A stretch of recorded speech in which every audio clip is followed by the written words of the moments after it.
Welcome to the next topic in Laplace transform. In this topic, we are going to discuss the convolution integral. So we discussed the properties of Laplace transform and we discussed the inverse Laplace transform in the previous two lectures. And now we will focus on convolution integral. The meaning of convolution is folding. So convolution is basically a tool for viewing and characterizing the physical system. So in any physical system where we give the input to get the output, so if we need to view or characterize the physical system in terms of input-output relationship, so we will do with the help of convolution.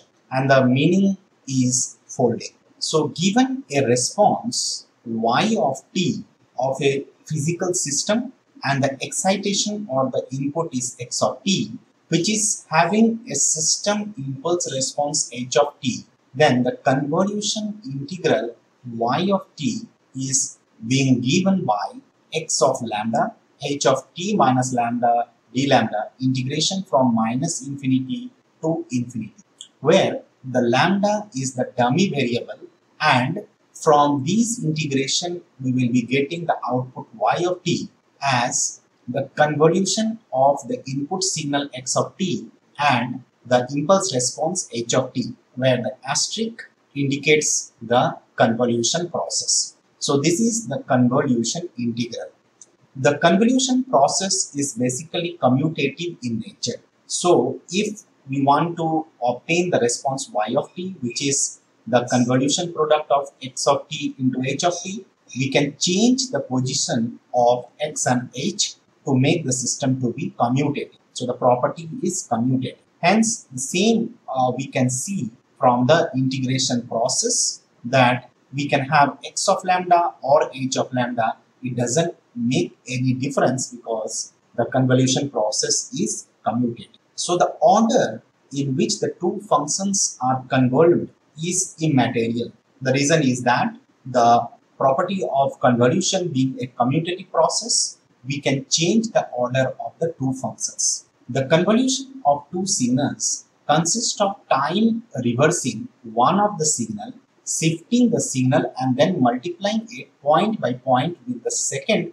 signal and integrating the product. So this is what the convolution integral means in terms of the physical representation or how the signal will be characterized. This we will see in more detail, but here whenever we have the two signals, we will first time reverse it, one of the signal, shift it and then multiply it. Point to point multiplication we are going to do with the second signal and then integrate it. So this we will see in more detail now. Now more simplified case if you take, there are two simplified case we are going to take. Case 1, if the input excitation x of t is equal to 0 for time t less than 0, that is mostly happen before the excitation there is no input signal, then the convolution integral which is starting from minus infinity will now start from 0. This is the simplified case because we are not taking the entire time domain, rather we are taking only one half of the domain because the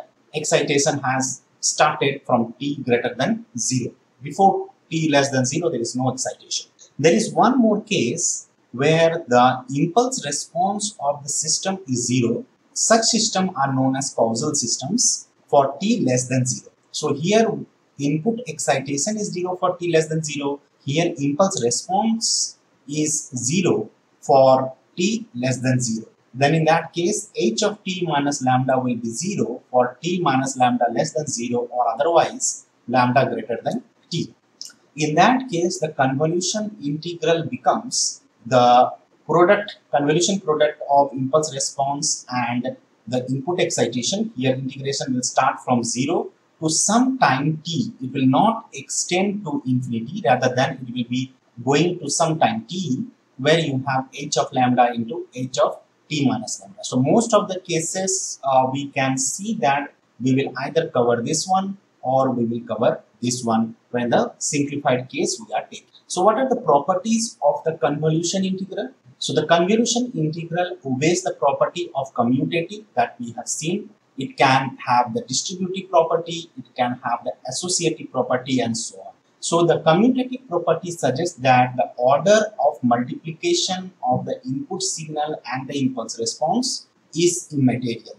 Second, distributive property. So if you have a signal f of t which is multiplied with x of t plus y of t, we can distribute the convolution multiple product. Associative property indicates that we can group the two and take the other one out. Whereas we can have the product with respect to the impulse del of t, then we can integrate it to find the function. We can have the time shifting property t minus t naught, and we can have the integral property of the impulse and the step function. So these common properties are there of the convolution integral, which are being used time to time to solve the numericals. So there is a close link between the Laplace transform that we are discussing for the past two lectures with the convolution integral in the present lecture. So how the Laplace transform is linked with the convolution integral, that is the focus in this particular lecture. So the function f of t, which is the convolution product of f1 and f2 of t, can be written integration from 0 to t. This is the simplified case, f1 of lambda into f2 t minus lambda d lambda. Now if we take the Laplace transform of this signal, so the f of t will become f of s, that is the Laplace transform, and we indicate the Laplace transform by written a calligraphic L, then we will be having f1 of s into f2 s. So two signal convolution together with a Laplace transform will give you the Laplace of the signal particular, the two signal product of the two signal. So this is the close link that we found out between the Laplace transform and the convolution. So what does this indicate? That the convolution in the time domain, so these whatever the convolution we are doing in the time domain is equivalent to multiplication in the s domain or the frequency domain. So Laplace is in the frequency domain and the convolution is in the time domain. Convolution in some cases is better in time domain only. So there are some cases where it is not possible to find the convolution in the frequency domain. So in that cases, it is better always that we go for time domain convolution process. Finding the product of two signal f1 of s into f2 of s is very complicated because inverse finding is very difficult. Because when we go from time domain to frequency domain, coming back from frequency domain to time domain is not that so easy, and it is very complicated process. Hence, we go in time domain only the convolution process. Sometimes the signal f1 and f2, which are in time domain, are coming from some experimental data, and there are no explicit Laplace transform, because to obtain the Laplace transform we require some function.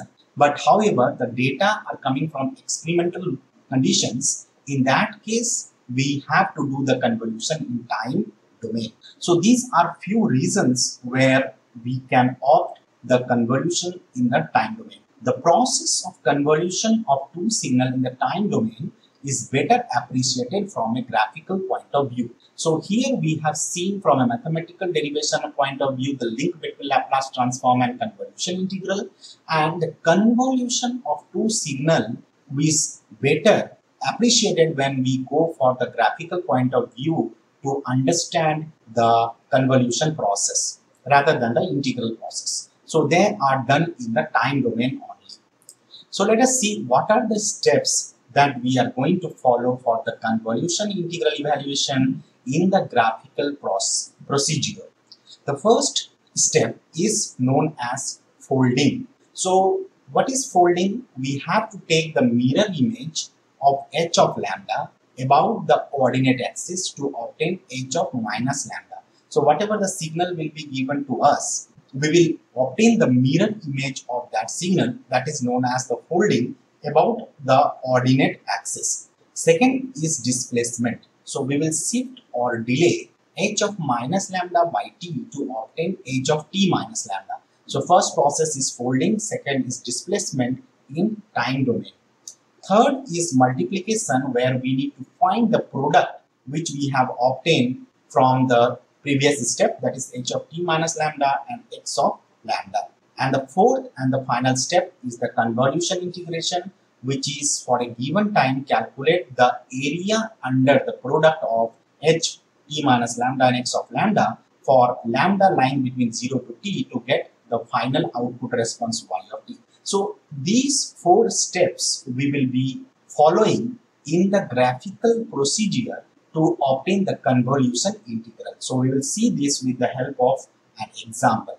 So let us take one problem where we have been given two signals and we need to find the convolution integral. So given two signal x1 of t and x2 of t, we need to find the output y of t, which is the convolution product of the two signal x1 of t into x of t, where the asterisk indicates the convolution integral. Now the first step was folding. So in the folding, we will take one signal, that is x1 of t, and shift it by the time axis about the ordinate one. So let us take the first signal x1 and we fold it. The first step is the folding about the ordinate axis x1 of lambda. So here we are having from 0 to 1. So we have folded it and coming to 0 to minus 1 about the ordinate axis, that is 2. Here we have x1 of minus lambda. Then we have to shift the signal in the time range from one to the other. So we will be shifting this signal from here to here, where this part will be t minus 1 to here will be t. Then for different t, we will multiply the two functions and integrate to determine the overlapping area. So our objective is to find the integration over the different time range, which is normally equal to finding the area of the overlapping zone. So that is what we are finding. Now for the two signals, we will split up in the time from 0 to 1, t from 1 to 2, t from 2 to 3 seconds, from 3 to 4 seconds, and greater than 4. What has happened of the overlapping of the two signals given by x1 of t minus lambda and x2 of lambda. So the graphical procedure we will be following into the 3, 4 and 5th step for the different time zones and try to find the overlapping area of the two signals. So when we draw this graphically, we can easily find out what is the overlapping area. Like here we will be having the overlapping area between the two signals. Similarly, we will be finding for these four other time ranges. So then we can integrate and determine the output y of t for different time zones. So the first time zone, that is t from 0 to 1, we don't have any overlapping area, that is 0. From t1 to t, we will be having the overlapping area 2 and 1 and integrate with respect to d lambda. Then we have t minus 1 to t. Then we have t minus 1 to 3 and greater than 4. So these four time zones we have set and tried to determine the integral of the two signal by the first step is the folding and the second step is time shifting property. And then we will be finding the signal in the time domain, the output of y of t. Now we will combine all the signal that we have got it in the different time zones, that is from t to 0 to 1, 1 to 2, 2 to 3, 3 to 4 and greater than 4, and find the function y of t, which is in function of time t, and then we can obtain the output where t is on the x-axis and y of t is in the y-axis. And this one we can draw the graph. Like from 0 to 1, we don't have any overlapping area, so the value is 0. And then we will be having from 1 to 2, that is till here, 1 to 2, we have the straight line which is given by the equation 2t minus 2.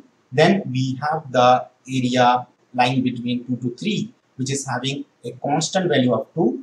Then we have 3 to 4 time zones, which is given by 8 minus 2t, the equation of this straight line. And otherwise, after 4, we have 0. So we have obtained the output response y of t, which is the convolution integral of x1 of t, x2 of t by the graphical procedure.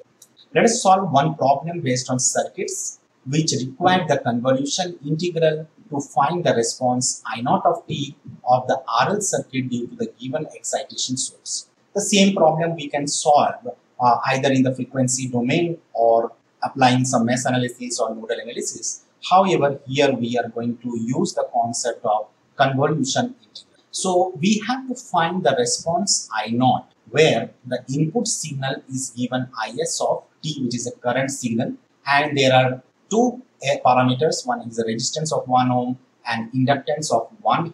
The input excitation Is of t, the graph is being given to us, that how the input is applied to the system. So the first step what we can do is that bring these two quantities unit as same, which is in ohms. Then in that case we will convert the inductor into the S domain, that is we have XL we will be obtaining and it will be in the S domain as S. Here we have 1 ohm. Now the current signal I of S, that is the Laplace transform of the input signal we will be getting. So this Laplace transform will get I of S, right? Now what we have to determine the current I naught. So the current I naught which is flowing here, that is we have to determine, we can get it from the current division rule in this particular circuit. So the current I of S is distributed in the two zones or the two different parameters. So the current division rule we can apply to determine I naught. Now if we divide the output current by the input current, we will be getting the impulse response H of S. Now it is in S domain, which is equal to 1 by S plus 1. So from the first step we can obtain the second step, and if we take the inverse Laplace transform, we will go to the third step where we get H of t is equal to e to the power minus t u of t, which is the system impulse response. So this we can draw it in terms of graph, where we have the system impulse response H of t with respect to the time, and we will get exponentially decaying signal e of minus t into u of t. Now we have the signal Is of t, which we can write in terms of the mathematical equation of step input u of t minus u of t minus 2. So these signal we can write it in the form of time domain mathematical equations, and we can take the convolution or the multiple of the impulse response multiplied with the input signal in the S domain, that will give you the output signal I naught of S, where if we take the inverse of this, we'll get I naught of t in the time domain is equal to H of t convolution of Is of t, which is integral from 0 to t Is of lambda H of t minus lambda d lambda, and we will substitute this value of Is of lambda from the equation of Is of t. And then we have to obtain the graphical procedure, the overlapping area of the two signal. So we will be getting the two current, we can distribute the two current because we have two parts here. We have one part here and the second part here. So that we are going to do and try to obtain the two part I naught dash of t and I naught double dash of t, the integral process of the two signal. So from 0 to 2, what has happened to the equation, that is 1 minus e to the power minus t, and t greater than 2 we have 1 minus e square e to the power minus t. Now we can combine the two current equation to find the final current output for different time zones, that is from 0 to 2 and t greater than 2. So we have got the two process. Now this is in terms of the mathematical equation where we are trying to find the convolution integral